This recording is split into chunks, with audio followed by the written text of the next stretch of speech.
Hi, I'm Charles Dahlquist, President of the Great Salt Lake Council, and this is Elder Pat Price, who is the Chairman of the LDS Relationships Committee. First, we appreciate all that you do. I know that we've got some stake presence. We've got those working with the Friends of Scouting in our audience. We appreciate all that you do. I was noticing, Elder Price, as I looked at the green scouting handbook that the church puts out, it says, the church supports the annual Friends of Scouting drive. These funds provide financial support for local BSA council. Stake presidents and bishops oversee the drive in their units. We express appreciation for all that you have done in past years to assist in this great opportunity to build scouting. I'm just impressed by what the stake presidents and the bishops have done to do that. The amount of work that has gone on over the years is tremendous, and your support and help in this, brethren, is greatly appreciated. And as you know, the funds are used well to bless the lives of our young men. They really are. And you know, somebody once said that all politics is local. Well, all scouting is local. In fact, it really comes down to the very boy. That's right. And to his family. That's and right. You know, several years ago, I'd been in a number of church and scouting responsibilities, but I finally got the chance to run a Friends of Scouting drive in my ward. And you know, I found that it was not really as difficult as many people had said. We first sent a letter out to all of those within the ward boundaries, and it told them when we were coming and how much it cost to finance the program for a boy. And then on the appointed evening, we met with the scouts, all of us in uniform, adults and scouts, and we then went out, one boy and one adult, and both sides of the street. And then within a couple of hours, we came back and had everything collected. And you know, it's interesting, but I only caught flack from two little ladies. And they wrote me letters, and they said, number one, we apologize for not being at our home when you came. But number two, we expected you to come back at another time and collect our $35. And so here's our money. Yeah.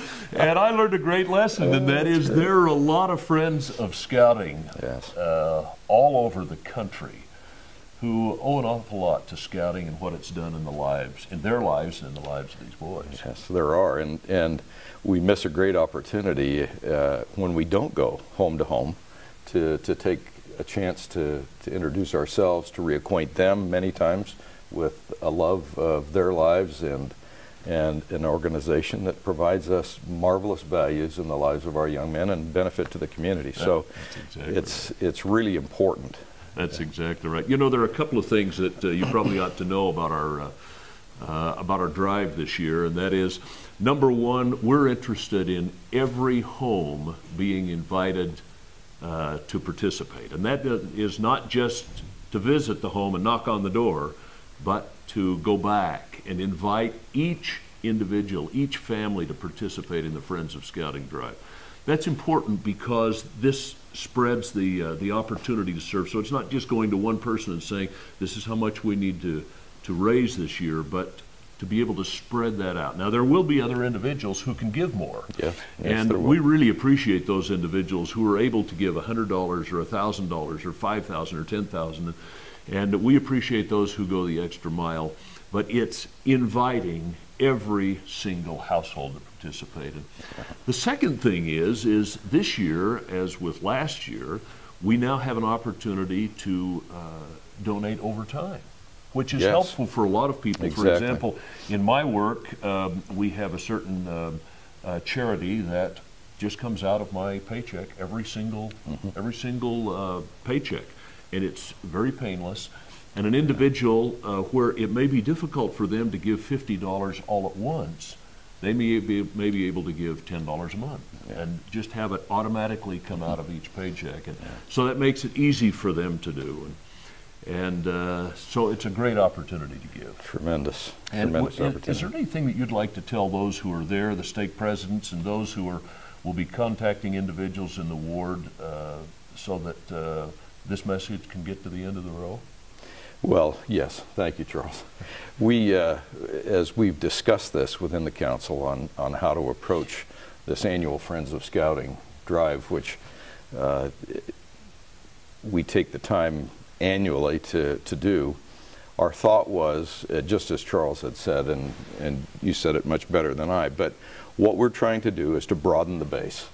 As we broaden the base, we can afford to get the smaller contributions. I know in the past, when we've been involved with this, we send a letter out to the people, and we always know that so-and-so will give 100 and so-and-so will give 500, and you simply go to them and you try to work towards your quota, missing a great opportunity to provide chances for all people within the area to give even a small amount. Secondly, first, we think it's very important to go to every home. Secondly, as you said, this opportunity to give overtime lessens burdens for many. You know, it's interesting that you mentioned this giving over time and going to each house, because I tested it this year.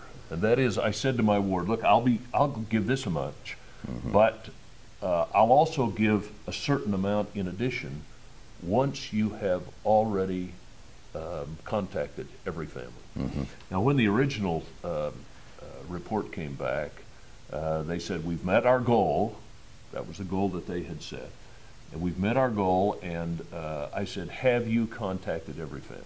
Well, no, we haven't. Then you don't get the additional part of my donation.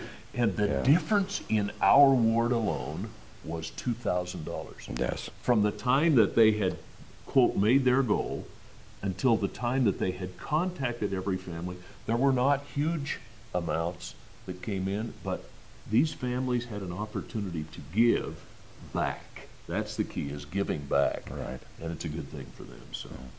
Now, these stake presidents, for those of you that are stake presidents, thank you very much for providing the leadership. We know that a lot of work is through your counselors that meet with Elder Price on a regular basis, through the LDS relationships committees, and have their own district LDS relationships committees in the council.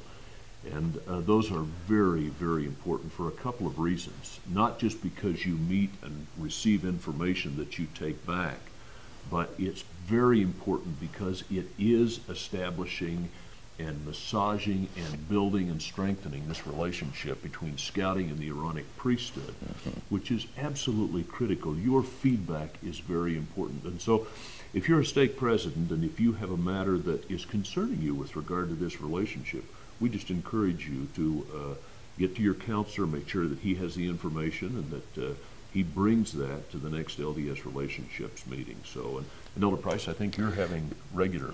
We do, and let me just state too that I'm always available by phone and email for anybody that wants to contact me with an issue that relates to how it's working at the local level on the council. That's the nature of our committee, and we always look for and welcome your feedback.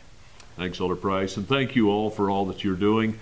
It'll be a great, great year for Friends of Scouting and for the Boy Scouts of America as we move through this next 2011-2012 campaign. And by the way, you need to know that the campaign will not last for months and months and months. We begin the end of August and we finish right before General Conference. So thanks for all you do.